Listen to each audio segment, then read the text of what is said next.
जय हिंद। आज हम एमए हिस्ट्री की फोर्थ सेमेस्टर की बुक HIST 446C यानी कि आधुनिक भारत का आर्थिक इतिहास जो 1757 से लेकर 1947 तक के बारे में बताता है, इस बुक को हम स्टार्ट करने जा रहे हैं। अगर आपके पास बुक है या नहीं भी है तो कोई बात नहीं, मैं जो वीडियो पढ़ा रहा हूँ इस वीडियो में जितने भी लेक्चर्स मैं कंप्लीट करूँगा इसके बाहर से कहीं नहीं आने वाला एग्जाम में। सारे लॉन्ग क्वेश्चन, शॉर्ट क्वेश्चन सारे कंप्लीट करवाऊंगा मैं। आपको बुक लेने की कोई ज़रूरत नहीं है। तो शुरू करते हैं हमारा फर्स्ट चैप्टर जो है आधुनिक भारत के आर्थिक इतिहास के बारे में। तो इसमें फर्स्ट क्वेश्चन है कि भारतीय आर्थिक इतिहास लेखन के मुद्दे एवं समस्याओं का वर्णन कीजिए। अर्थात जब भारत का हम आर्थिक इतिहास लिखते हैं तो उस समय हमारे सामने क्या क्या मुद्दे आते हैं या फिर कहें कि क्या समस्याएं उत्पन्न होती हैं। भारत की आर्थिक स्थिति को जानने के लिए हमें किन किन विषयों को जानना पड़ता है, यानी कि भारत के आर्थिक इतिहास की बात करनी है। तो वास्तव में भारत के आर्थिक इतिहास का जो लेखन है ना, उसकी शुरुआत ब्रिटिश ईस्ट इंडिया कंपनी ने की। एडम स्मिथ द्वारा वाणिज्यवाद को बढ़ावा देने के कारण आर्थिक शोषण का एक नया दौर शुरू हुआ और इस शोषण के जो शिकार हुए वो ज़्यादातर गुलाम देश हुए।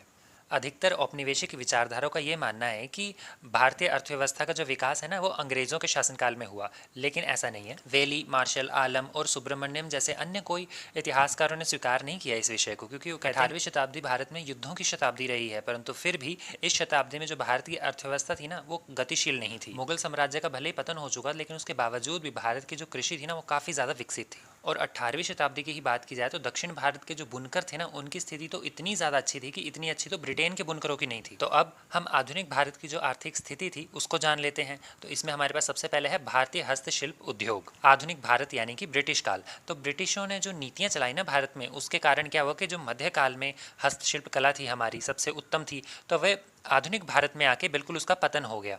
इसके पतन का मुख्य कारण था अंग्रेज़ों की आर्थिक नीतियां। अब अंग्रेज़ों ने क्या किया, औद्योगिकरण को बढ़ावा दिया, खुद के औद्योगिकरण को, जिसकी वजह से भारत के जो उद्योग थे, कुटीर उद्योग जो घरों घरों में छोटे छोटे शिल्पकार थे, उनका क्या हुआ, अनौद्योगिकरण हो गया, डी इंडस्ट्रियलाइजेशन हो गया। 1800 ईस्वी तक तो भारतीय उद्योग धंधे विश्व में सबसे सर्वाधिक विकसित थे, लेकिन हुआ क्या कि ये जो कुटीर उद्योग थे ना अब इनका विनाश होना शुरू हो गया। ईस्ट इंडिया कंपनी जब भारत से व्यापार करती थी ना तो भारत की वस्तुएं इंग्लैंड में काफ़ी ज़्यादा लोकप्रिय थी, और इसी के लिए अंग्रेज़ों ने क्या किया था कि एकाधिकार स्थापित कर दिया था। यानी कि केवल ईस्ट इंडिया कंपनी ही थी जो भारत से सामान लेके जाती थी, बेचती थी और वहीं से और सामान लाती थी यहाँ पे बेचने के लिए। लेकिन जब अंग्रेजी उद्योगपतियों ने इसका विरोध किया तो 1913 में क्या किया गया, व्यापारिक एकाधिकार जो था उसको समाप्त कर दिया। तो एकाधिकार समाप्त होने के कारण और भी कई सारे व्यापारी बाजार में इकट्ठे हो गए, जिसकी वजह से क्या हुआ, सबसे बड़ी चीज़ तो अंग्रेजी जो सूती माल था उसका भारतीय मंडियों में बाढ़ आ गई। तो अब इसकी वजह से क्या हुआ, जो हमारा देश का बुनकर था ना उसका उद्योग ठप हो गया, विदेशी वस्तुओं को ज़्यादा महत्व मिलने लग पड़ी। और दूसरी तरफ भारतीय जुलाहों पर अत्याचार किए जाते हैं ताकि उनसे सस्ती दरों पर अंग्रेज़ लोग सामान खरीद सकें और बाद में अपना सामान महंगा करके बेच सकें। अब जो हस्तशिल्प उद्योग थे इनके पतन के कारण क्या हो कि जो पुराने औद्योगिक नगर थे ना वे उजड़ गए। भारत के पुराने शहरों की आबादी तेजी से घटने लगी, क्योंकि कारखानों में काम करने वाले कारीगर जो थे वो अपना काम छोड़कर गांव की तरफ चले गए। परिणाम स्वरूप जो गांव थे अब वो पूरी तरह से वीरान पड़ गए। यहाँ तक की बात की जाए, ढाका हो गया, जहानाबाद, मुर्शिदाबाद, अहमदाबाद, सूरत, बनारस, आगरा, लाहौर और इन्हीं की तरह अन्य शहरों की आबादी काफ़ी कम हो गई। ढाका की तो ये बात बताई जाती है कि 1840 में इसको ना मैनचेस्टर कहा जाता था, भारत का मैनचेस्टर कहा जाता था।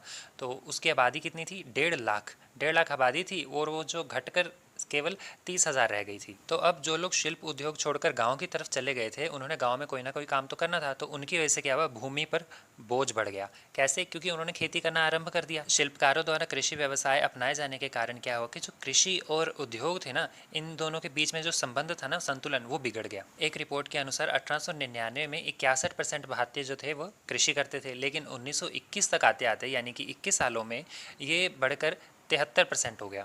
और दूसरी तरफ कारीगरों में गरीबी और भुखमरी फैल गई। अंग्रेज गुमशत जो थे ना वो काफ़ी ज़्यादा अत्याचार करते थे कारीगरों पर, तो कारीगरों ने क्या करा, अपनी कारीगरी छोड़कर मजदूर बन गए। दूसरा कारण था व्यापार की अवनति यानी कि गिरना, decline of trade. East India company की स्थापना 1600 ईस्वी में हुई थी, जिसका मुख्य उद्देश्य था भारत से व्यापार करना। तो भारत से सूती, रेशम, ऊनी कपड़े जो होते हैं, मसाले, नील, चीनी, शोरा आदि जो सामान था ये यूरोप में जाता था, और बदले में भारत में क्या आता था, सोना चांदी। और इसी की तरह अंग्रेज़ों ने क्या किया कि अपना एकाधिकार स्थापित कर लिया इस व्यापार पर। धीरे धीरे अंग्रेज़ों ने अपनी जो प्रतिद्वंदी कंपनी जैसे फ्रेंच थी, डच थी और भी कंपनियां थी, तो इन्हें क्या किया, खदेड़ना शुरू कर दिया बाज़ार से, भारतीय बाज़ार से। और 1757 की, जैसे कि हम जानते हैं, प्लासी की लड़ाई, तो उसके बाद तो इनके पास राजनीतिक सत्ता भी आ गई थी। तो कंपनी के कर्मचारियों ने दस्तक प्रथा द्वारा क्या किया कि भारत के व्यापारियों को भारत के विदेशी व्यापार से हटा दिया। 1813 में बना चार्टर एक्ट जो था, उसके अधीन जब व्यापारिक एकाधिकार समाप्त कर दिया ना, तो उसके बाद क्या हुआ कि ईस्ट इंडिया कंपनी ने भारत से तैयार माल की जगह कच्चा माल इंग्लैंड ले जाना शुरू कर दिया, जिससे क्या हुआ, भारत की वस्तुएं जो थी वह बिकना बंद हो गई। और इसके साथ ही भारत से इंग्लैंड को खाद्यान्न वस्तुएं भी भेजे जाने लग पड़ी, खाने पीने की चीजें। तो इस प्रकार क्या हुआ कि जो भारत का व्यापार था ना, वही उनके आर्थिक संसाधनों के दोहन और उनकी गरीबी का कारण बन गया। तीसरा कारण था पक्षपातपूर्ण आयात निर्यात। तो अंग्रेज़ों ने क्या किया कि आयात निर्यात के विषय में भी ना पक्षपात करना शुरू कर दिया, भेदभाव करना शुरू कर दिया। भारतीय माल जो इंग्लैंड में जाता था उस पर टैक्स लगा दिया, 70% 80% चुंगी कर लगा दिया। और जबकि इंग्लैंड का माल जो भारत आता था उस पर कोई चुंगी नहीं थी, इसलिए इंग्लैंड का माल सस्ते में भारत में बिक जाता था, और भारत का माल जब इंग्लैंड जाता था तो काफ़ी ज़्यादा महंगे दाम में बिकता था, तो बिक ही नहीं पाता था, एक्चुअली इसका दाम इतना महंगा हो जाता था। तो जो भारत से जाने वाला कच्चा माल था, जैसे कि रुई, पटसन, नील, चमड़ा और शोरा होता था, तो ये निर्यात होते थे। जबकि इंग्लैंड से भारत में क्या आता था, सूती वस्त्र आते थे, ऊनी वस्त्र आते थे, जो मशीनों से बने होते थे। रजनी पामदत्त के अनुसार 1814 से 35 तक इंग्लैंड में बने सूती वस्त्र जो थे ना, उनकी भारत में खपत 10 लाख गज से भी ज़्यादा थी, और इससे आगे बढ़कर ये 5 करोड़ 10 लाख तक पहुंच जाती है। लेकिन वहीं दूसरी तरफ इसी अवधि में ब्रिटेन के बाज़ारों में क्या होता है कि भारतीय वस्तुएं जो थी, सूती कपड़े हो गए, जैसे हमारी तरफ से क्या जाते थे, सूती कपड़ों के कट पीस जाते थे, तो इनकी संख्या पहले 12,50,000 टन थी, लेकिन वह घटकर सिर्फ 3 लाख रह गई। और 1844 तक आते आते तो ये लाख भी कहाँ, 60,000 ही रह गई थी। चौथा कारण था कृषि पर प्रभाव। ब्रिटिश आर्थिक नीतियां जो थी ना, उसका सबसे ज़्यादा प्रभाव हमारी कृषि पर ही पड़ा। अंग्रेज़ों के भारत में आने से पूर्व की बात की जाए तो किसान अपनी उपज का एक निश्चित भाग सरकार को देता था, और सभी वस्तुएं जो थी ना वो गाँव में ही मिल जाती थी, एक गाँव में ही। तो मतलब गाँव की जो आर्थिक रूप से हम कह सकते हैं कि ग्रामीण अर्थव्यवस्था जो थी वो आत्मनिर्भर थी। लेकिन अब क्या होता है कि अंग्रेज़ भारत में आते हैं और भारत में आकर हमारी जो ग्रामीण अर्थव्यवस्था है ना, उसको छिन्न भिन्न कर देते हैं, अपनी इस प्रकार की नीतियां हम पर लागू करते हैं। इन आर्थिक नीतियों के तहत भूमि कर में वृद्धि कर देते हैं, उसमें जैसे कि स्थायी बंदोबस्त, रैयतवाड़ी और महलवाड़ी के द्वारा ये लोग अब टैक्स कलेक्ट करना शुरू कर देते हैं। तो 18वीं शताब्दी में भू राजस्व 1 करोड़ पाउंड तक एकत्रित हुआ था, जो आगे 1901 तक जाते जाते इसकी संख्या 2 करोड़ 75 लाख रुपए आ जाती है। यानी कि भू राजस्व से आय देखो कितनी प्राप्त हो रही है, नहीं केवल एक ही साल में। 1857 में तो भूमि कर इतना ज़्यादा बढ़ा दिया गया था कि इतनी तो उपज ही नहीं होती थी। तो इसकी वजह से क्या हुआ, बाद में किसान जो थे वो टैक्स नहीं दे पा रहे थे, तो उनसे क्या हुआ कि सख्ती से लगान इकट्ठा किया गया। किसानों से लगान जो था वो नगद रूप में लिया जाता, निश्चित समय पर अगर वो लगान ना अदा करें तो क्या होता था कि किसान की जो ज़मीन थी ना उसको ही नीलाम कर दिया जाता था। ओडिशा में एक व्यक्ति ने 12 आने कर समय पर जमा नहीं करवाया तो उसे 20 रुपये जुर्माना के रूप में देना पड़ा।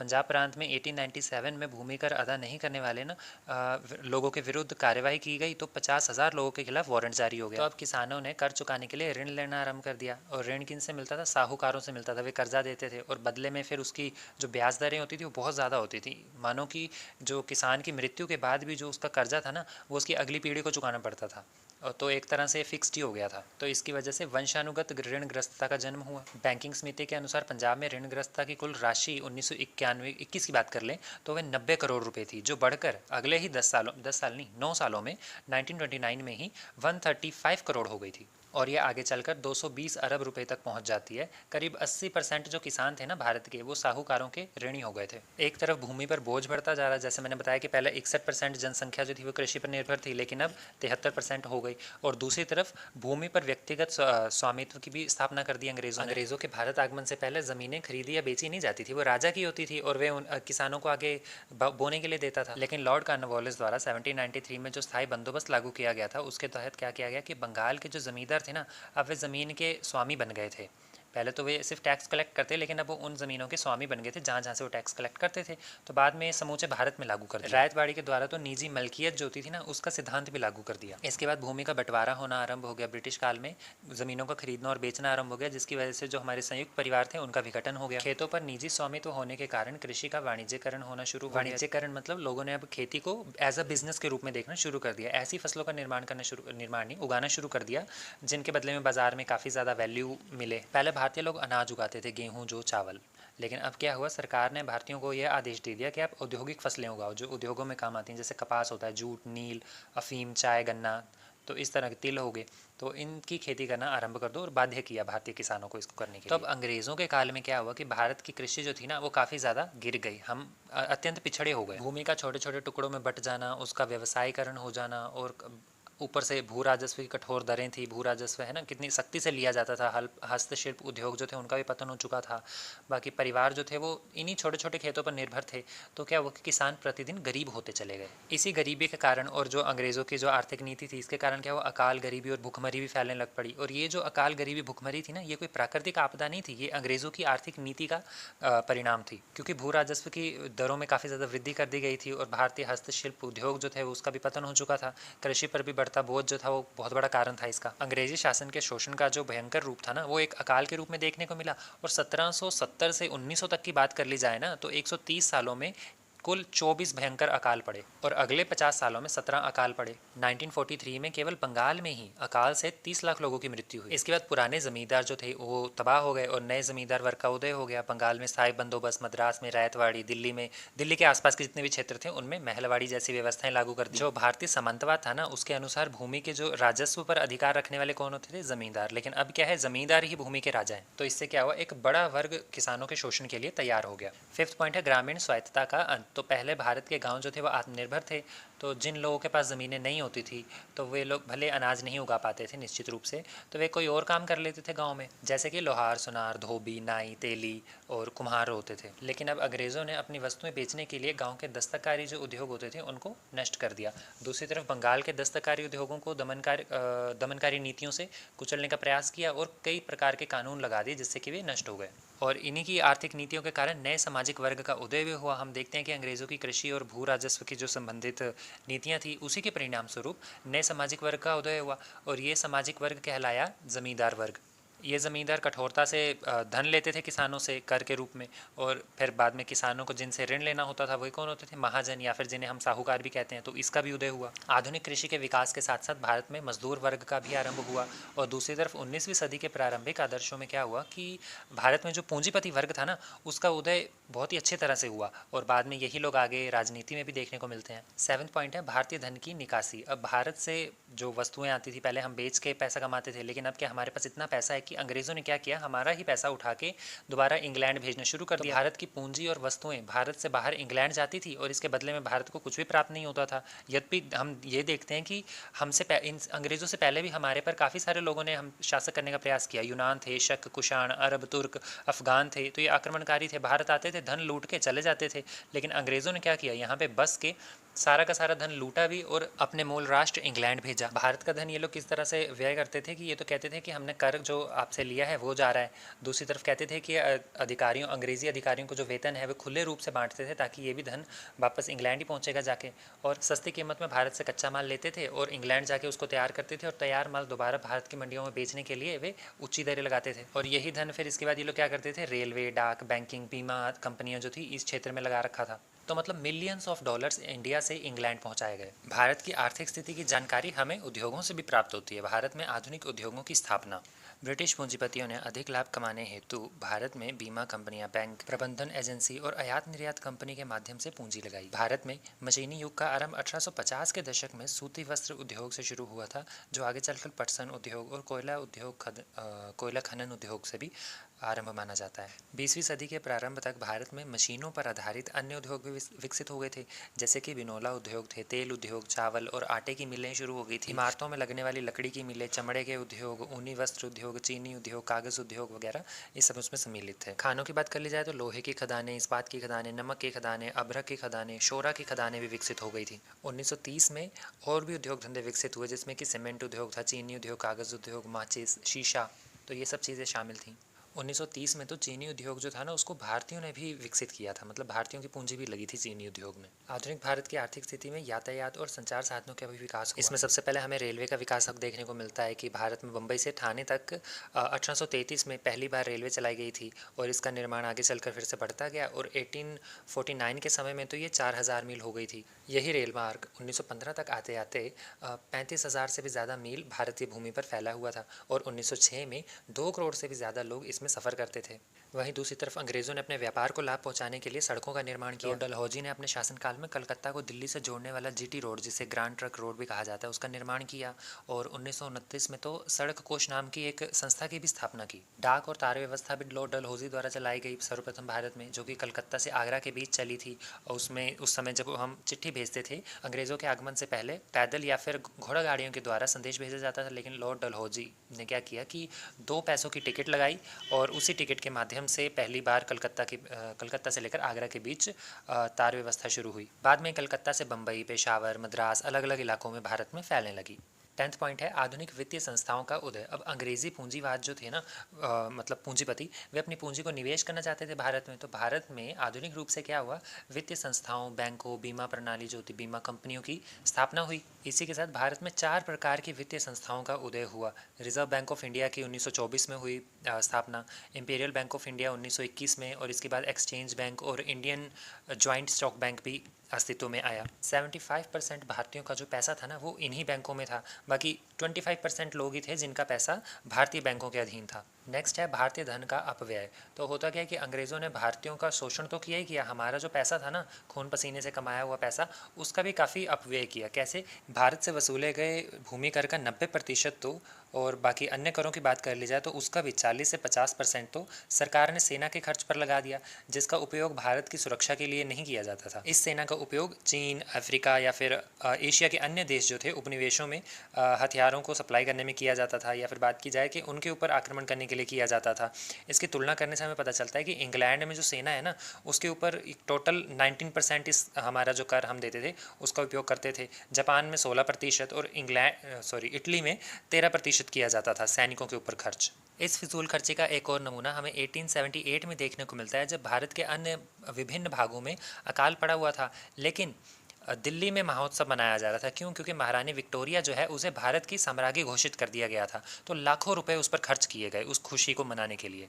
12वां पॉइंट है भारत का आर्थिक एकीकरण। अब ब्रिटिशर्स के आने से सबसे बड़ा फ़ायदा ना हमें ये हुआ कि 1857 तक अंग्रेज़ों ने भारत के अधिकांश भागों को जीतकर राजनीतिक एकता के धागे में पिरो दिया था। संपूर्ण देश में एक समान चुंगी कर लगा दिया, यानी कि टोल टैक्स। भू राजस्व व्यवस्था भी एक समान कर दी गई। रेलवे, डाक, तार व्यवस्था के इसने जो विकास हुआ इनका, इसने भी देश के आर्थिक एकीकरण में काफ़ी ज़्यादा महत्वपूर्ण भूमिका अदा की। और इसी के कारण हमारा 13 पॉइंट, राजनीतिक चेतना भारतीयों में जागी। भारत की अर्थव्यवस्था को बिगड़ते हुए देख भारतीय राजनेता जो थे ना, उन्होंने अनुभव किया कि हमें लोगों को जानकारी प्रदान करनी चाहिए, और उन्होंने क्या किया, जनता तक बड़े ही प्रभावशाली ढंग से अपने विचार रखने आरंभ कर दिए। भू राजस्व में लगातार वृद्धि की बात कर ली जाए, या फिर कृषकों की जो श्रमिकों की कृषक हो गए, श्रमिक हो गए, इनके साथ जो अत्याचार हो रहे थे, शोषण हो रहा था इनका, तो इनके परिणाम स्वरूप राजनीतिक चेतना में काफ़ी ज़्यादा उभार देखने को मिला हमें। अंग्रेज़ों की अन्यायपूर्ण और क्रूर नीतियों से तंग आकर किसानों ने क्या किया, अंग्रेज़ों के विरुद्ध विद्रोह खड़े कर दिए। इसमें हमें देखने को मिलता है कि उन्होंने असहयोग आंदोलन छेड़ा, भारत छोड़ो आंदोलन भी छेड़ा। बड़ी संख्या में लोग इकट्ठे हुए और अंग्रेज़ों के खिलाफ उन्होंने कई प्रकार के पुतले भी फूके, प्रदर्शन किए। मतलब अंग्रेज़ों की जो शोषणकारी आर्थिक नीति थी, इससे तंग आकर राष्ट्रवादियों ने क्या किया, अंग्रेज़ी शासन को उखाड़ फेंकने का प्रयास किया। और इसी के साथ हमारा लास्ट पॉइंट है नए मुद्दे। अंग्रेज़ों की आर्थिक नीति जो भारत पर लागू की थी उन्होंने, उससे कई प्रकार के नए मुद्दे उभर कर सामने आए, जैसे कि महिलाओं की भूमिका हमें दिखती है औपनिवेशिक अर्थव्यवस्था में। सिंचाई व्यवस्था हमें अंग्रेज़ों के कारण ही देखने को मिली। लोगों की आय में, इनकम में असमानता देखने को मिली, कोई अमीर है कोई गरीब है, बिल्कुल ही ज़्यादा है ना। भूमि कर जो प्रणाली थी वो काफ़ी ज़्यादा दूषित थी। औद्योगिक क्षेत्र में मजदूरों की दशा भी अच्छी नहीं थी, ज़्यादा काम लिया जाता था उनसे, कम वेतन दिया जाता था, शारीरिक रूप से, आर्थिक रूप से पूरी तरह से उनका शोषण किया जाता था। तो ये सारे पहलू थे जो भारत को हमें आर्थिक रूप से देखने में मदद करते हैं। इन सभी पहलुओं में हमने जाना कि भारत की अर्थव्यवस्था कैसी थी, किस प्रकार से नष्ट हुई और इसके क्या कारण थे। इस क्वेश्चन को आप ध्यान से पढ़ोगे तो अनेक क्वेश्चन हमारे निकल के सामने आ रहे हैं। हमने मुद्दों को समझा, हमने समस्याओं को देखा, हमने भारत का जो शोषण हो रहा है उसके कारणों को जाना। तो यही थी हमारी आज की क्लास। आई होप आपको समझ में आया होगा। टॉपिक काफ़ी ज़्यादा कॉम्प्लिकेटेड है क्योंकि क्वेश्चन ही समझ नहीं आया होगा काफ़ी लोगों को, लेकिन कल से जो हमारी नेक्स्ट क्वेश्चन होने वाला है काफ़ी ज़्यादा इंपॉर्टेंट होने वाला है। और इन शॉर्ट क्वेश्चंस में तो वो 100% आता ही आता है, लॉन्ग में भी आ सकता है अगर वो पूरा का पूरा क्वेश्चन जो मैं कल करवाऊंगा अगर वो पूछ लिया जाए तो। मिलेंगे नेक्स्ट क्लास में। और हाँ, आपको बुक्स लेने की ज़रूरत नहीं है, मैं जो नोट्स बना रहा हूँ ये ही काफ़ी ज़्यादा पर्याप्त है आपके लिए। जय हिंद।